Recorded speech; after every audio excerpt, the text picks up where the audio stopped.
이익이 올라간 상향 조정된 만큼 상승할 수 있는 여력은 더 커졌다는 거죠. 4천. 근데 여기까지 못 간다 하더라도 저는 3,000선 후반은 그냥 갈 테니까 너무 걱정하지 말자라는 말씀을 드리고 있고요.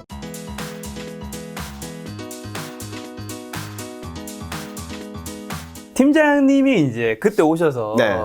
지수와 네. 그다음 유망 종목까지 한 12개였나요? 12개였죠. 12개 얘기해 주셨어요. 네. 굉장히 좀 제가 이제 한 달 딱 지났으니까 네, 딱 한 달 전에. 그걸 좀 확인을 해야 되니까 네. 그리고 점검, 시청자분들한테 점검하는 피드백도 드려야 되니까 네. 좀 찾아보니까 굉장히 좀 특이한 상황이 발생했어요. 맞습니다. 어떤 거냐면 지난 이제 4월 26일 촬영 네. 주제가 코스피가 3,200이었는데 네. 3,600 갈 수 있다. 네. 이렇게 강세 전망을 해주셨는데 네. 실제로 코스피는 그날이 이제 3,217이었는데 네. 지금 어제 날짜 기준 3,165. 그렇죠. 3월 27일 기준으로 3,165. 네. 그리고 3월 28일 기준으로 지금 장중이긴 한데 네. 보면은 한 3,200 가까이 네, 와 가까이 있는. 가고 있죠. 네, 네, 맞습니다. 그러니까 한마디로 멈춰 오르지 있죠. 못한 거죠. 멈춰 있죠. 일단 그거는 좀 안 좋았다. 네. 근데 이제 그 다음에 좀 웃겼는데 이제 팀장님이 말씀해 주신 종목이 총 12가지였어요. 여러분. 네. 반도체가 삼성전자, 네. 그다음에 인터넷이 카카오, 자동차가 현대차, 2차전지 SK이노베이팅, 네. 우주항공, 하나 에어로스페이스, 은행, KB금융, 통신 KT, 음식료 CJ 제일제당, 운송 CJ 대한통운, 화장품 아모레퍼시픽, 유통 신세계, 건설 현대건설인데 네. 제가 이것도 피드백을 네. 하기 위해서 한번 네. 확인해 봤죠. 확인해 보니까 12개 종목 중에 무려 9개 종목이 올랐더라고요. 네, 네. 3개 종목은 이제 1개. 삼성전자는 좀 하락을 했고, 네. 그 다음에 CJ 대한통운도 좀 하락을 했고, 네.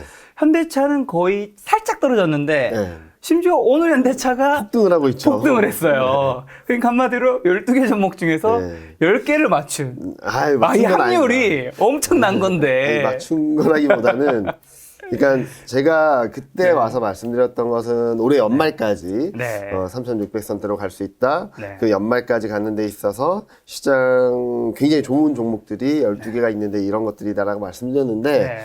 지수가 왜 멈춰 있었냐라는 부분들에 있어서는 첫 번째 두 가지 이유가 있었던 것 같아요. 네. 처음에는 물가지표, 그러니까 미국의 물가지표가 너무 많이 올랐죠. 네. 예상보다 너무 많이 올랐기 때문에 인플레이션에 대한 걱정들이 들어오면서 시장이 좀 제어됐고, 또 하나는 저도 시장 자료를 쓰면서 이 정도까지 영향력이 있을까라고 생각했던 부분들이 공매도였거든요. 공매도. 네, 공매도가 제기됨으로 인해서 네. 시장 지수가 출렁이거나 그러지는 않았는데 네. 글로벌 증시보다 더 부진했던 것 중에 하나는 네. 환율입니다. 환율. 환율. 왜냐면 외국인이 한 8조 정도를 팔았는데 그중에 7조 정도가 공매도였거든요. 네. 그러니까 외국인 매도가 많아짐으로 인해서 원화 약세 심리가 강해졌고 원화 약세가 심리가 강해지면 또 외국인이 더 팔고 싶어하고 외국인이 더 팔면 또 원화 약세가 심해지고 악순환이네. 네, 이런 고리가 만들어지면서 달러 인덱스는 90포인트 밑으로 내려갔거든요. 네.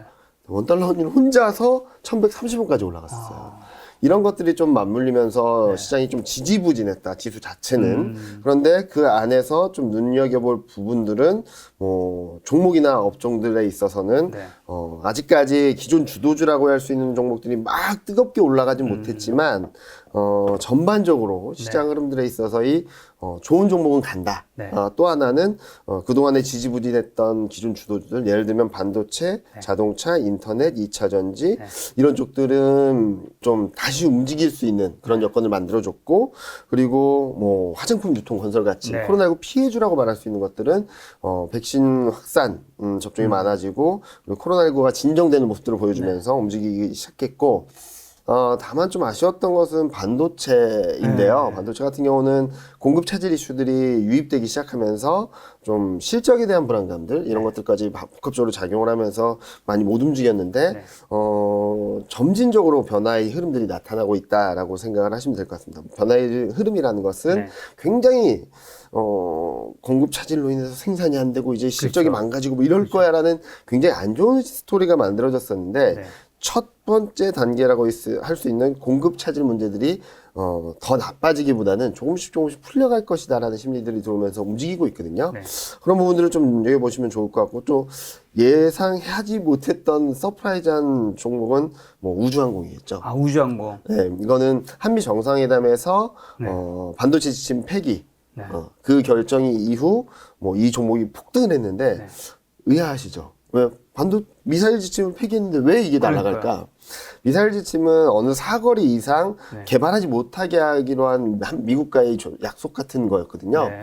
근데 이제는 그게 폐기됨으로 인해서 우리나라도 사정거리에 상관없이 미사일을 개발한다는 것도 있지만 이와 더불어서 우주항공 분야, 미사일 발사체라든지 이런 것들을 개발할 수 있는 여건이 만들어진 거거든요. 그동안에는 미국의 허락 없이는 우리나라는 우리나라 내에서 로켓이나 이런 걸 제대로 쏘지도 못했었던 그쵸. 상황이에요. 네. 그게 풀렸다는 것으로서 우주항공 관련된 종목들, 방산 관련된 종목들이 굉장히 강했는데 이런 큰 흐름들이 조금씩 바뀌는 부분에 있어서 좀 긍정적으로 나타난 것이 아닌가라는 생각을 합니다. 다시 말씀드리면 지수는 좀 조정 양상이 연장되는 그런 그림들이 만들어졌다면 종목단에 있어서는 변화의 조짐들이 저희가 하반기까지 올해 연말까지 말씀을 드렸던 부분들에 있어서 변화의 조짐들이 하나둘씩 나타나면서 좀 주가 종목들 수익률적인 측면에서는 좀 긍정적이지 않았나라는 생각을 합니다. 지금 그때 이제 유망 종목 12개 말씀해 주셨잖아요. 네. 지금도 같은 생각이신가요? 같은 생각입니다. 같은 생각이시고 다만 네. 뭐 은행 그리고 음식료 네. 그리고 화장품, 네. 운송 이쪽은 좀 단기간에 좀 많이 올랐고 또 몇몇 종목들은 좀 먼저 조금 주춤해지는 모습들을 보여주고 있어서 저는 오히려 지금 12개 종목 중에서 반도체, 인터넷, 자동차, 2차 전지, 우주항공, 우주통 이쪽들을 조금 더 우선순위 그러니까 12개 다 좋긴 하고 올해 연말까지 잘 갈 수 있는데 우선순위를 따져본다면 지금 그동안 좀 많이 오른 종목들보다는 아직까지는 좀 많이 못 오른 수익률적인 측면에서 상대적으로 조금 낮은 종목들을 가져가 보신다면 좋을 것 같다는 생각을 하고 있습니다. 한 가지 추가 질문 드리면 네. 화장품 아모레 퍼시픽이 이제 그때 4월 26일에 26만 1,000원이었어요. 네. 그다음에 목표 주가가 29만 원이었어요. 네. 근데 어제 날짜로 28만 9천원이 됐어요. 이게 목표 주가까지 다 거의 다 온 왔죠. 거죠. 그래서 그럼 이때는 왜 팔아야 되는 거예요? 아니요. 그거는 네. 그것도 좀 말씀드리기가 좀 복잡한데 네.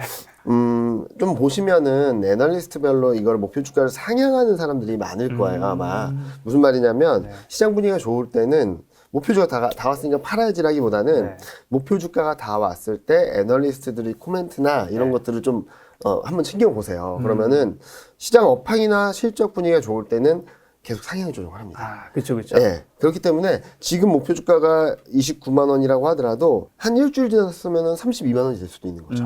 그래서 그런 것들을 챙겨봐야 되는데 저도 이런 부분들에 있어서 저희 섹터 애널리스트하고도 얘기를 해봤었는데 당분간은 안 올릴 거라고. 왜냐하면은 지금 화장품이 좋긴 한데 너무 많이 올랐다 단기적으로. 그래서 조금은 여기서는 따라가거나 뭐 적극적으로 투자 확대를 하거나 그럴 때가 아니고 좀 기다리면은 더 좋은 기회가 올 거다. 업황이 좋고 실적이 좋고 맞는데 지금 단기적으로 좀 많이 오르는 경향이 있다라고 얘기를 하고 있습니다. 그때 말씀해 주신 건설에서 현대건설은 4월 넘었죠. 26일에 51,400인데 5월 27일에 이제 56,300 목표 주가가 56,000이니까 넘었죠. 넘었죠. 요건 어떻게 목표 주가 상향했나요? 아마 상향할 조정 예정으로 알고 있어서 그쪽은 조금 지켜보시면 좋을 것 같고요. 또 하나는 어제 그러니까 기준으로 5월 27일 날 금통위가 있었는데 여기서 그 한국 GDP 성장률 전망치를 상향 조정을 했어요. 한국 2021년 전망치는 3%에서 4%로. 4% 숫자를 본 지가 언젠지 모르겠습니다. 연간으로. 그리고 내년 전망치도 2.5에서 3%로 상향 조정을 했거든요. 근데 여기서 몇 가지 중요한 게 있는데 2021년도 상향 조정을 하면서 2022년까지 상향 조정한 경우는 별로 없습니다. 많이들 들어보셨을 거예요. 기저효과라는 얘기를. 올해가 너무 나쁘면은 내년에는 이 바닥이 너무 낮기 때문에 굉장히 좋은 것처럼 나오고 올해가 너무 좋으면은 이게 너무 베이스가 높았기 때문에 내년에는 낮게 나오는 거잖아요. 그럼 예를 들어서 기저효과만 놓고 본다면 그냥 평범한 상황이라고 본다면 올해 전망이 올라가면 내년 전망은 떨어지는 게 맞겠죠. 그렇죠.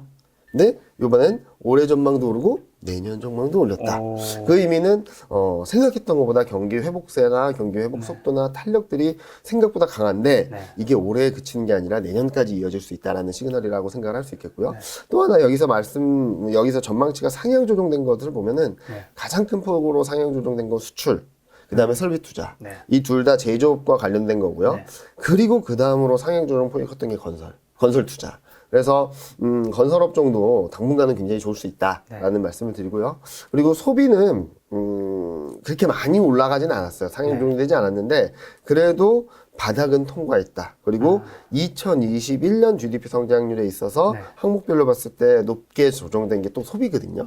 그러니까 지금은 바닥을 통과하면서 올라오고 있고 올해 하반기 내년까지 소비 모멘텀이 좋다라고 본다면 앞서 말씀드렸듯이 유통이라든지 건설, 그러니까 내수 소비 관련된 쪽들은 올해 하반기가 좀 더 매력적이다라고 말씀드릴 수 있을 것 같아요. 자, 이 목표 주가 상향에 대한 얘기 나왔으면 하향도 요거는 여쭤봐야죠. 뭐 여쭤볼지 아시죠, 바로. 네, 알겠습니다. 얼마 전에 리포트 그 기사 하나 나왔더라고요. 네. 증권사에서 다들 뭐 줄 하향 중이라고. 네. 그 종목. 네.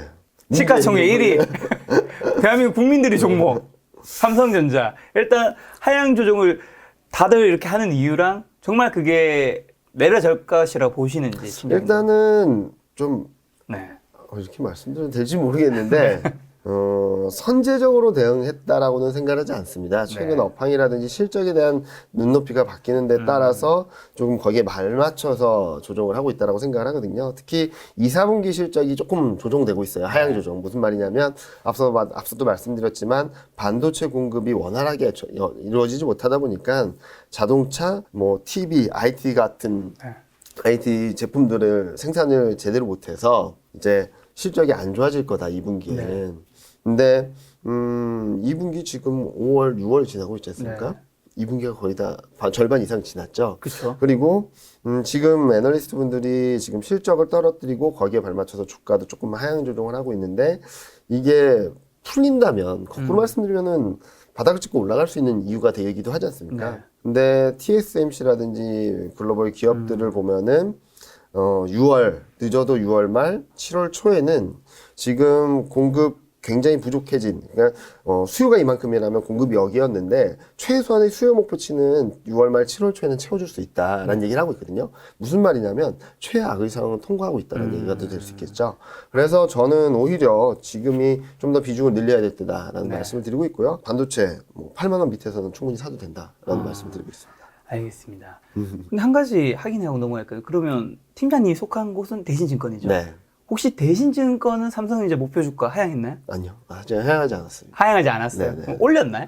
올리진 않고 그냥 지켜보자. 그러니까 지금 그 친구 저희 애널리스트 분 생각도 좀 불안한 요인들이 많긴 하지만 지금 뭐 극적으로 뭐 실적이 막 급격히 떨어지거나 감익이 되거나 그런 상태는 아니기 때문에 그리고 저희 애널리스트도 좀 약간의 보수적인 추정을 하고 있었기 때문에 거기서 크게 벗어나지 않는다면 뭐 목표 주가를 움직일 만한 정도는 아니다라는 얘기를 하는 것 같아요. 지금 많이 목표 주가를 움직이시는 분들은 10만 원 뭐 그렇게 내셨거나 하면 9만 원 후반대를 말씀하셨던 분들이 조금씩 내리는 것 같은데 역발상이 필요하다라고 말씀드리고 있습니다.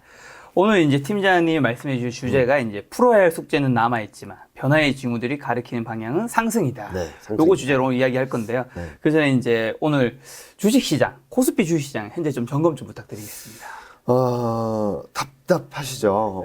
저도 답답하죠. 이 정도로까지 조정 양상이 길어질 줄은 진짜 몰랐어요. 그러니까 저는 보통 그때 말씀드렸던 것처럼 4월, 5월 초 진입하면서 공매도가 제기된다 하더라도 불안했던 마음들이 풀리고 그러면서 움직일 수 있다라고 생각을 했는데 아까도 말씀드렸지만 가장 문제가 됐던 건 물가 상승률이 너무나 높게 나왔다는 점, 그리고 두 번째로는 공매도, 대규모의 공매도가 출회되면서 외환 시장의 변화까지 전개됐고 이런 악순환의 고리가 맞물리면서 외국인 수급이 굉장히 취약해졌던 그런 흐름들이 나타났기 때문에 코스피가 3,100에서 3,200 요 박스권에서 계속 반복되고 뭐 3,150 뭐 최근 며칠 동안은 3,150에서 왔다 갔다만 하고 있어요.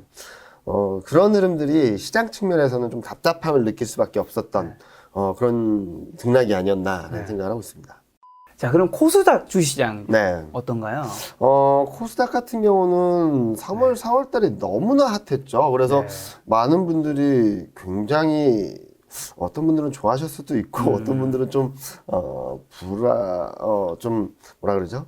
이게 맞나? 라는 생각을 하실 수도 있는데 한번 그림을 한번 통해서 말씀을 드려볼게요. 네. 3월, 4월 두 달 동안 코스닥은 코스피를 큰 폭으로 아웃퍼폼을 했고요. 코스피 내에서도 시가총액 규모별로 봤을 때 대형주보다 중소형주가 압도적으로 수익률이 좋았어요. 네. 근데 이런 흐름들이 지속될 수 있을까라는 고민들을 해봤을 때는 저는 그렇지 않다. 매년 반복되었던 현상이다. 네. 근데 야 그렇게 네가 잘 알면은 코스닥을 추천을 하지 그러시는데 네. 그 코스닥을 추천하기 어려웠던 이유는 지금 코스닥이 많이 1000포인트까지 뚫었다가 좀 내려오는 과정에서 연간 수익률은 마이너스입니다. 저는 이 갭이 좁혀지는 과정에서까지 그거를 공격적으로 들어가야 될까라는 고민을 하긴 하는데요. 네. 이게 일시적인 한두 달 정도의 일시적인 현상이라면 트레이딩 측면에서 접근을 할 수는 있겠지만 저는 적극적으로 추천을 하기보다는 이때 지지부진한 코스피를 좀 더 담아가자는 쪽으로 말씀을 드려봤거든요. 한번 49페이지 요 그림을 한번 보시면 네.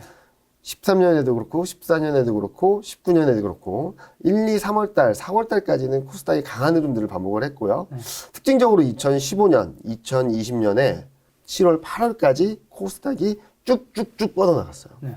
그런데 이때처럼 올해도 갈까라는 고민을 해봤을 때 그러기 쉽지 않다고 말씀드린 이유가 두 국면은 특징적으로 시장 전반적으로 업종이나 업황이나 기업 실적 모멘텀이든 경기 모멘텀이든 다 좋았는데 2015년에도 그렇고 2020년에도 그렇고 코스닥하고 중소형주 이익 모멘텀이 코스피하고 대형주보다 한 10%포인트 이상 더 좋았어요. 네.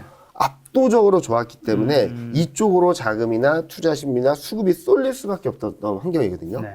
자, 그러면 올해를 보면은 정반대라는 거죠. 전반적으로 좋은 건 맞는데 코스닥보다는 대형주, 중소형주보다는 대형주, 그리고 코스닥보다는 코스피 이익 모멘텀이 더 좋아요. 그래서 1, 2, 3월 달 통상적으로 연초 1, 4분기에는 뭐 정책에 대한 기대감도 들어오고 그리고 연말에 들어왔던 프로그램 매수세가 매도로 변신하면서 대형주 수급에는 조금 부정적이고 이런 것들이 맞물리면서 매년 1, 2, 3월 달에는 코스닥이 강했는데 요번에도 비슷한 흐름이 아니었나. 3, 4월 달에 좀 코스닥이 강하긴 했지만 이게 추세적으로 움직이긴 좀 어렵다라고 생각을 해본다면 오히려 지금 코스닥은 지금 조정을 좀 받았다고 해서 적극적으로 뛰어들기보다는 조금은 진짜 좋은 종목들 여기 투자하시는 분들이 잘 아는 종목들을 빼고는 조금은 비중을 줄이자라는 쪽으로 말씀을 드리고 있습니다. 지난 1, 2, 3월에 이제 오른 게 역사적으로도 그런 좀 패턴이 보였다는 거죠. 네. 매년 반복되었고, 그런 흐름들이 매년 반복되었는데, 지금은 거꾸로 말씀드리면 여기를 보면은 좀 불안불안한 흐름이에요. 지금 뭐냐면은, 이게 코스피 대비 코스닥 상대 강도. 그러니까 이렇게 올라가면 코스피보다 코스닥이 강하다라는 의미인데, 그동안 금융위기 이후에는 계속 요 선을 지켜내면서 코스닥이 강세를 보여왔어요. 근데 지금 여기가 되게 위협한 상황이거든요. 중요한 지지선이라고 생각했던 게 깨져버리면 어떤 흐름이 나타나면 한쪽 방향으로 확 쏠려버려요. 그래서 지금은 자칫하면 올해 하반기에는 대형주로만 압도적인 성장을 하는, 상승을 하는 그런 흐름들이 나타날 수도 있거든요. 이때처럼. 요럴 때처럼 대형주가 압도적으로, 이때도 그랬거든요. 2015년에도 코스닥이 압도적으로 상승을 하다가 지지부진하다가 그 다음에는 대형주가 그냥 시장을 확 끌고 가는 그림. 이때도 작년에도 8월 달까지 코스닥이 압도적으로 좋다가 올해는 작년 연말에 좀 제자리를 찾아갔다가 지금은 좀 불안한 모습들을 보여주고 있어서 코스닥하고 중소형주 투자하시는 분들은 진짜 어느 정도의 확률적으로 굉장히 높은 그리고 잘 아시는 종목들을 가져가시지 않는 한 종목을 넓히거나 그러기보다는 좀 줄이자, 좀 좁혀가자라고 말씀드리고 있습니다. 작년에 성장주, 뭐 대형주의 해라고 불렸잖아요. 그래서 네. 개인 투자자분들이 수익도 좀 좋았는데, 그리고 올해 1, 2, 3월에는 이제 중소형주들이 날아올랐죠.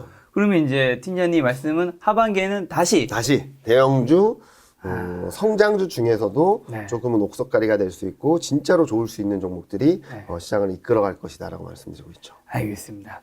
아까 전에 말씀해 주신 12가지 종목 중에서 10개가 올랐죠. 네. 근데 이제 코스피는 어쨌든 그때 오셨을 때보다 살짝 떨어졌어요. 더 오히려. 그래서 지수 자체는 정말 그 누구도 맞추기 쉽지 않다는 게 참 그쵸. 오늘도 증명이 되는데 그러면 어쨌든 그때 3,200, 3,600을 되게 강하게 얘기하셨잖아요. 강하게 말씀드렸죠. 갈 수 있다가 아니라 무조건 갈 간다. 것이다. 뭐 이런 식으로. 간다.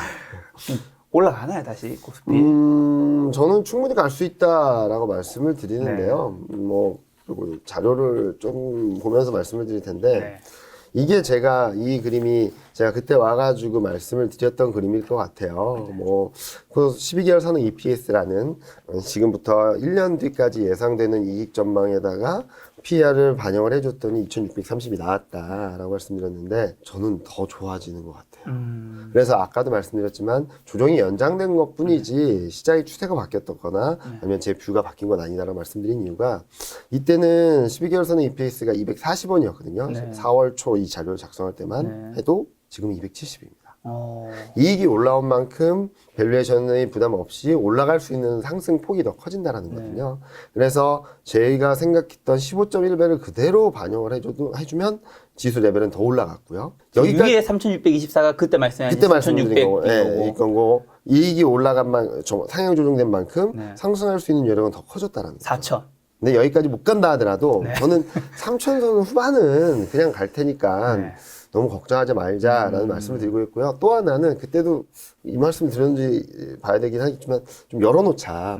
실적이 좋아지고 경기가 좋아지고 이익이 좋아지는 만큼 실적에 그에 발맞춰서 지수 레벨은 더 올라갈 수 있고 올라갈 수 있는 여력이 더 커지기 때문에 시장을 닫아놓는 지금 시장 흐름들은 어느 정도 레벨이 왔으니까 닫아놓는 시장이 아니라 좀 열린 마인드로 이 정도 열어놓고 아 실적이 좋아졌어 어느 정도 더 할까 실적 전망치가 꺾이지 않는 한 시장에 대해서는 좀 긍정적인 마인드로 바라보시면 좋을 것 같아요. 그래서 이 표를 굳이 가져온 것도 제가 그때 그때 당시 컨센서스가 240이었는데 단 한 달 만에 15% 정도가 올라온 거죠.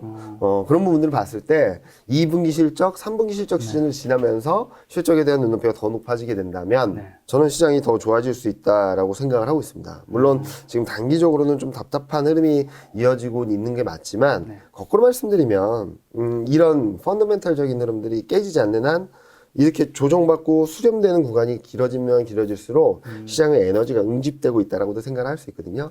다행스럽게도 지금 촬영하는 날인 3월 28일 그 주식시장이 다행스럽게도 3,200 회복 시도를 하고 있는 부분이라서 그런 부분들을 봤을 때는 조금씩 긍정의 분위기가 퍼지고 있는 것이 아닌가라는 생각을 하고 있습니다. 한 달 전과 사실 지수는 거의 비슷하잖아요. 네. 그럼 어떤 좀 섹터들이 올랐고 어떤 섹터들이 떨어지고 이게 서로가 합이 맞으니까 이제 똔똔이 낸 거잖아요.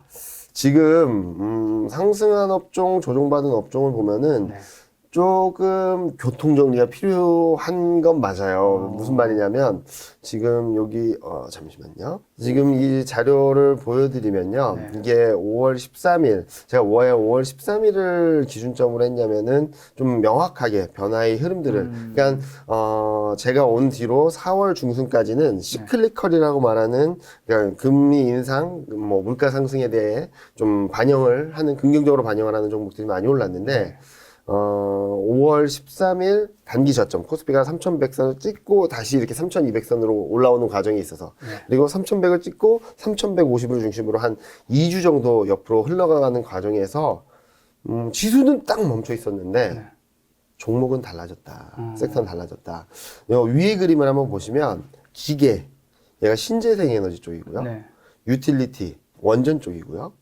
미디어 교육, 호텔 레저 이 두 개는 코로나19 피해주로서 그렇죠. 코로나19 상황이 정상화된다면 진정이 되면 수혜를 받는 글로벌 코로나19 확진자 수가 굉장히 많이 떨어졌거든요. 한때는 90만 명까지 나왔습니다. 지금은 40만 명대로 떨어지고 있는 상황이라서 좀 이런 쪽이 좀 많이 움직였고 이와 더불어서 소프트웨어는 인터넷, 운송, IT 가전, IT 하드웨어, 디스플레이, 에너지 얘는 2차 전지고요. 반도체. 그동안에, 그러니까 그 전까지 굉장히 강했던 철강, 조선, 보험, 비철목재, 은행, 이런 쪽들은 안 좋았어요. 자, 그러면은 지금 상황은 어떤 거냐? 이렇게 좋았던 종목들은 좀 꺾이고요. 이렇게 지지부진했던 업종들이 이렇게 올라오는 과정인 것 같아요. 그러면은 너무나 좋았던 분위기가 좀 꺾여서 사람들은 걱정을 하고 너무나도 안 좋을 거라고 생각했던 업종들이 올라오면서 쟤는 뭐지? 왜 좋지? 라는 걱정을 이 두 가지가 공존을 하는 것 같아요. 근데 결론적으로 보면은 좀 불안한 마음이 큰 거죠. 좋았던 게 꺾이고 안 좋았던 게 올라오면서 안 좋았던 걸 꺾이는 데에서는 왜 그러지 걱정을 하고 안 좋았던 거에 대해서가 안 좋았던 업종들이 올라온 데에서는 네. 진짜 좋아질까? 퀘스천 마크를 던지는 거죠. 네. 그러다 보니까 시장은 멈춰 있다라고 생각을 하거든요. 그런데 이런 변화의 조짐들이 하나둘씩 가시화되고 있고 5월 28일에도 마찬가지로 네. 자동차 뭐 이런 종목들이 튀어오르고요. 막 5%, 4%, 5%. 그리고 5월 27일에는 인터넷 폭등을 했고요. 네. 그러니까 그동안에는 억눌려 있고 지지부진했던 기존 주도주들이라고 할 수 있고, 제가 앞서도 말씀드렸던 반도체, 인터넷, 2차 전지, 자동차 업종들이 하나둘씩 움직이기 시작하고 있다라고 생각을 하고 있거든요.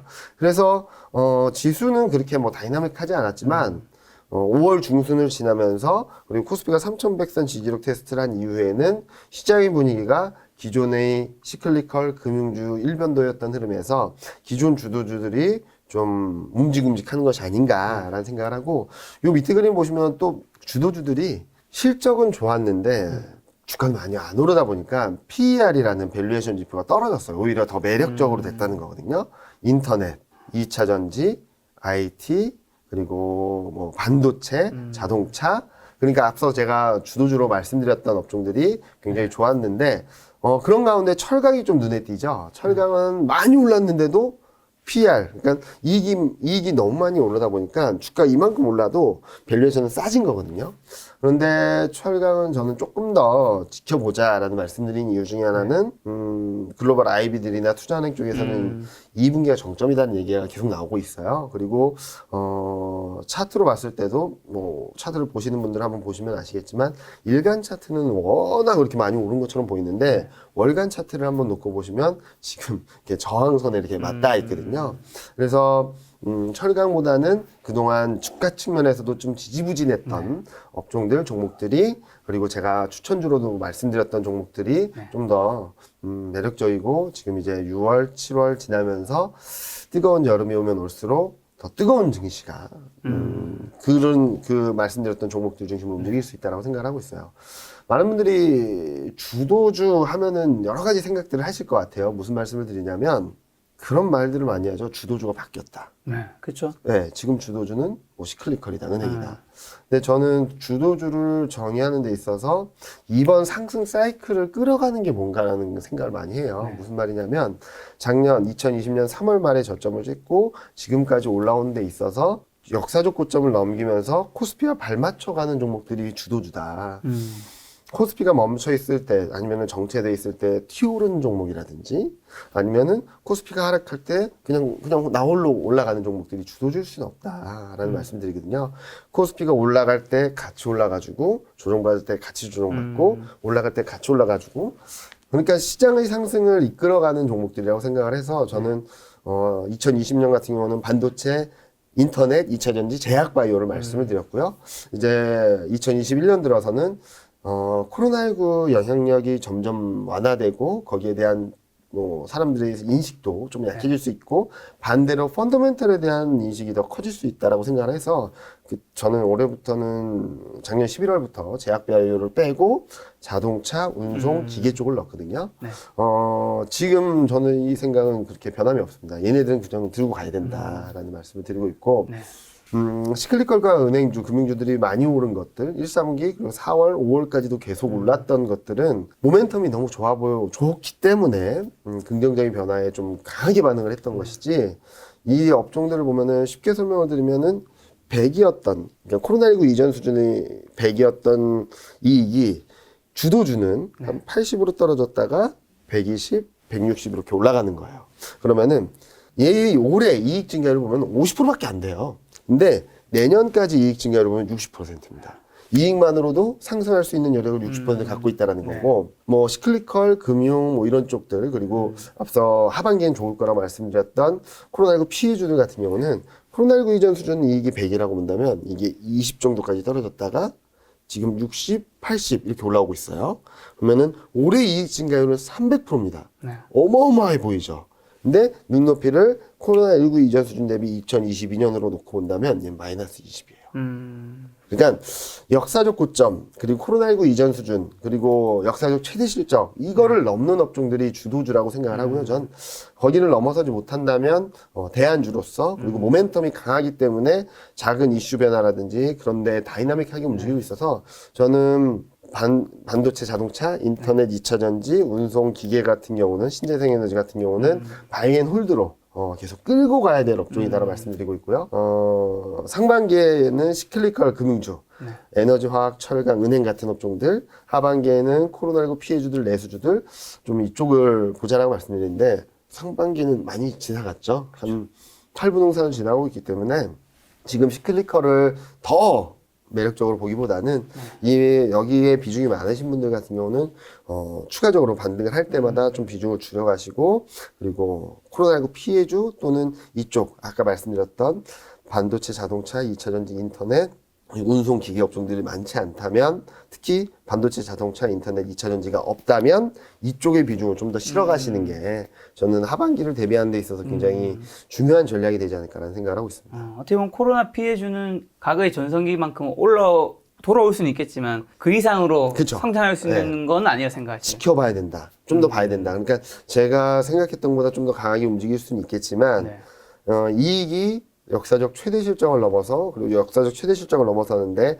코스피 실적을 이끌고 끌고 갈 만큼의 힘이 가지고 있을까라는 부분들을 봐야 되는데요. 요 그림을 한번 간단히 보여드리면은 이게 뭐냐면은 앞서 말씀드렸던 제가 100, 80, 120 말씀드렸던 것처럼 2022년까지 코스픽은 한 230 몇 조, 좀 더 올라가면 240조, 50조까지도 올라갈 수 있는데 그 레벨이 올라가는 과정에서 코스피를 이끌어가는 업종들이 반도체, 자동차, 에너지 화학은 2차 전지, 인터넷, 운송 이쪽들이거든요. 그래서 제가 왜 계속 좋은 종목들, 주도주들은 계속 들고 가야 된다는 말씀드린 이유가 이런 데서 알 수 있고, 철강은 1, 4분기 실적 서프라이즈와 더불어서 철강 가격 상승에 대한 기대감들이 좀 많이 반영이 되고 있는데 얘는 좀 하반기 지나면서 좀 봐야 된다. 실적이 많이 올라오긴 했지만 지금 철강 가격이라든지 이런 데 굉장히 예민하게 반응을 하고 있어서 최근 철강 가격이 막 떨어지고 있거든요. 중국 제재가 들어오면서 그런 부분들이 좀 더 이어지게 된다면 또 실적도 하향 조정될 수 있어서 철강은 관심권의 노태, 조금 실적이나 이런 부분 변화들을, 철강 가격 변화들을 좀 더 체크하자라고 말씀드리고 있습니다. 여기 표에 보면 이게 한 2주치, 보름치인 거잖아요. 상대 수익률이 이렇게 나오는 건데 사실 이게 또 기간에 따라서 다 모양이 계속 바뀌잖아요. 바뀌죠. 그 다음에 예를 들면 카카오라고 한다면 어제는 폭등했다가 4% 오늘은 정도 좀 많이 폭등. 떠져. 오늘은 한 2% 마이너스.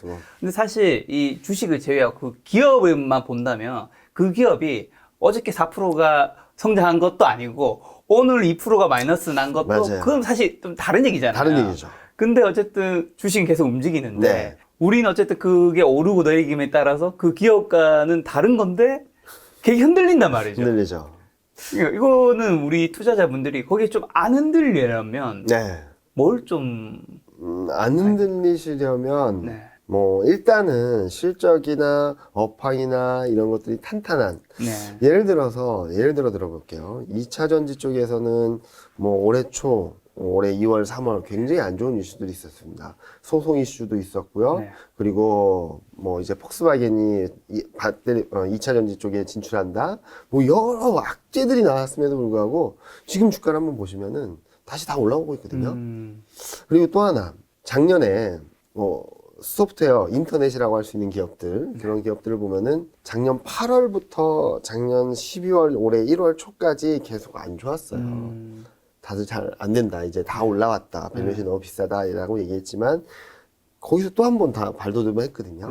무슨 말씀을 드리냐면 시간하고 싸움을 한다라고 생각을 하시는 게 좋을 것 같아요. 하루하루 가격 지표를 보시면서 스트레스를 받으시면 좀 쉽지 않고요. 진짜 좋은 종목들, 그리고 제가 계속적으로 좋다고 말씀드리는 부분들, 저 말고도 여러 전문가들이 공통적으로 추천하는 종목들을 좀 좀 나눠서 좀 분할해서 갖고 계신다면, 그리고 그렇게 된다면 좀 시간을 여유를 갖고 바라보시면 좋을 것 같다는 생각을 하고 있고요. 또 하나는 매매를 적극적으로 하신다 하시는 분들 같은 경우는 차트 같은 걸 놓고선 좀 바라보셔도 좋은데, 저는 보통 50일하고 200일, 50주, 200주, 50개월, 200개월 이동평균선을 놓고 네. 보는데요. 좀 긴 호흡에서 보신 분들은 월간 차트와 주간 차트를 50하고 200 이동평균선을 놓고 보시면 긴 호흡에서 얘는 추세가 이러니까 별 문제 없겠구나, 흔들려도 괜찮겠구나 라는 생각을 하실 수 있을 거고, 단기 차트, 일간 차트를 놓고 보시면 얘는 이 정도 수준이면 좀 줄였다가 이걸 회복하면 넘어서거나 아니면 여기 지지력이 오면은 더 사거나 이런 건 매매 전략을 짜나가신다면 괜찮을 것 같은데, 저는 솔직히 심리가 흔들리는 건 어쩔 수 없다라고 생각을 합니다. 그런데 매매까지 이어지는 데 있어서 나만의 기준점이 있어야 된다라는 생각을 하거든요. 나만의 기준점이 실적이라고 한다면 여러 리포트나 이런 것들을 보시고 실적 전망이 떨어지지 않는 한, 실적에 대한 눈높이가 떨어지지 않는 한, 업황의 뷰를 꺾지 않는 한 들고 가시는 게 맞고요. 그리고 내 기준점이 차트, 테크니컬이다라고 하신다면 내가 차트상에서 봤던 기준점이 흔들리지 않는 한, 이걸 깨고 내려가지 않는 한 들고 가는 게 맞다라고 생각을 하는데요. 저는 앞서 말씀드렸던, 지금 솔직히 말씀드리면 반도체하고 자동차는 조금 불안한 게 맞습니다. 단기적으로. 중장기적, 주간하고 월간 차트는 아무런 문제가 없어요. 문제가 생기려면 아주 큰 문제가 있을 텐데 전혀 그런 조짐이 없는데, 단기 차트상으로는 수급이나 심리적인 불안 요인들 때문에 등락을 보이고 있어요. 그런데 저는 오늘 기준으로 자동차는 좀 긍정적인 방향으로 바뀌고 있다. 그리고 반도체는 아직까지 숙제가 좀 남아있지만, 좀 저항을 뚫고 넘어가야 되는 숙제가 남아있지만, 시간을 두고 본다면 월간이나 주간 차트가 워낙 탄탄하기 때문에 얘도 시간을 갖고 바라본다면 올라갈 수 있다고 말씀을 드리고 있습니다. 심적인 부분들을 제가 어떻게 할 수는 없겠지만, 일단은 기준점을 삼으시고 그 기준점에 맞춰서 내가 팔아야 될지 사야 될지를 조금 더 신중하게 결정을 하시는 게 맞지 않을까 생각을 하고 있습니다. 그런 것들이 흔들리는 증시의 멘탈 관리하는 데 좀 도움이 되는 거겠죠? 그리고 여러 유튜브나 이런 것들을 보시면서요. 그리고 자기랑 호흡이 잘 맞는, 내가 생각한 거랑 이 사람이랑 굉장히 좋은 케미가 잘 맞아 라고 하시는 분들이 있을 거예요. 저뿐만 아니라 다른 분들도. 그렇죠.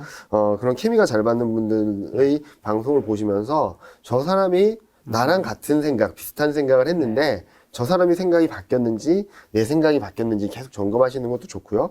만약에 내 생각은 안 바뀌었는데 저 사람의 생각이 바뀌었습니다. 그럼 왜 쟤는 생각을 바꿨을까? 그 사람의 자료를 찾아보기도 하거나 아니면 다른 유튜브를 보면서 저 사람이 바꾼 뷰 내가 이해할 수 있을까라는 것들을 계속 점검하신다면 좀 투자에 있어서의 확률을 이길 수 있는 확률을 좀 더 높일 수 있다고 생각을 하고 있어요.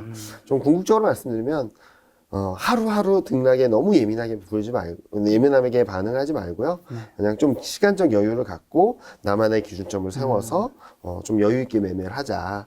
흔들리는 마음은 내 기준점을 통해서 찾고 나랑 호흡을 같이 하는 전문가들을 통해서 조금은 마인드 컨트롤 하시면은 좀 더 수익을 더 많이 낼 수 있는 기회가 되지 않을까 생각을 하고 있습니다. 아까 차트 얘기해 주셔서 그런데 아직 코스피 상승 추세를 형성할 만큼의 힘은 좀 부족한 상황이라고. 약간은 부족하죠. 2% 부족하다라고 말씀드릴 수 있겠는데, 아까 말씀드렸던 50일, 200일을 놓고 본다면 최근 들어서 50일을 다시 회복하려는 모습들을 보여주고 있지만, 완전히 이제 무조건 상승이야라고 말씀드리기 어려운 것은 거래대금이 아직 붙어주지 못하고 있어요. 거래대금이 떨어져 있나요?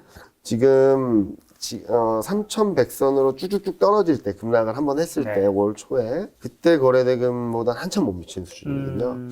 거래대금이 왜 중요하냐면은, 시장의 에너지를 좀 읽을 수 있는 부분이에요. 그래서 하락할 때 거래대금이 늘고, 반등할 때 거래대금이 준다는 것은 아직 하락의 힘이 세다라는 의미거든요. 그런데 이게 어떻게 바꿔야 되냐면, 하락할 때 거래대금이 늘고 반등할 때 거래대금이 줄다가 좀 조정받다가 이때도 거래대금이 줄다가 이제 다시 반등을 할 때 거래대금이 늘기 시작하면 시장의 손바뀜, 시장의 에너지가 바뀌고 있다라는 시그널이 될 수 있기 때문에 지금은 코스피가 3,180, 3,200을 넘어선다는 서는 과정에서 거래대금까지 같이 늘어나는 일을 좀 지켜봐야 되지 않을까라는 생각을 하고 있습니다. 근데 분명히 좋아지는 건 맞아요. 외국인도 순매수 전하는 모습들을 나타내고 있고 기관도 최근 들어서는 순매수 우위를 보이고 있어서 너무 걱정하지 말자. 좀 시간이 좀 필요할 뿐 시장의 큰 흐름들이나 추세적인 흐름들이 바뀐 건 아니다라고 생각하고 있습니다. 그 거래대금은 좀 쉽게 표현하면 판돈이라고 생각하면 될까요? 판돈이라기보다는 판돈은 유동성이죠. 네, 판돈이 얼만큼 있을지에 대해서 그쵸. 그리고 제 여유 자금이라고 생각을 하시면 되겠죠. 시장 거래대금은 기세라고 보시면 될 것 기세. 같아요. 네, 기세라고 보시면 될 것 같아요. 도박에 비하면 좀 그렇긴 하지만 도박도 기세가 있잖아요. 그러니까요. 따는 친구가 네. 계속 좀 따다가 맞아요. 못 따는 네. 친구는 계속 못 따. 네, 그렇죠. 그러니까 기세가 상승할 때 거래대금이 는다는 것은 상승하는 쪽으로 움직이는 힘이 굉장히 세고 그 기세가 세다는 거예요. 그래서 웬만큼 그 상승의 힘이 셀 때는 이렇게 막 올라가다가 조정 이렇게 받고 막 올라가고 막 이렇게 되잖아요. 네. 근데 거꾸로 조정받을 때 거래대금이 늘 때는 쫙 떨어졌다가 반등 미적미적 하다가 또 쫙 떨어지고 이래요. 네. 거래대금이 늘 때는, 하락할 때 거래대금이 늘 때는 그 기세가 센 쪽으로 시장 막 움직이는데 네. 이 기세가 꺾일 때쯤이 언제냐면은 네. 조정받거나 반등할 때 어느 국면에서도 계속 거래대금이 줄다가 한쪽 방향성으로 움직일 때 거래대금이 탁 튀어오른다. 그쪽 방향성으로 좀 기세의 흐름이 바뀌었다 정도로 생각을 해주시면 될 것 같아요. 그래서 거래대금도 굉장히 중요합니다. 거래대금이 늘지 않는 한에서는 아직까지는 3,100에서 3,200 이 박스권에 위치해 있다라고 보시면 될 것 같고요. 만약에 3,200을 넘어서고 움직이는데 거래대금이 촉촉촉 붙어준다. 그러면은 기세는 이제 간다. 하락에서 상승으로 바뀌었다라고 보시면 될 것 같습니다.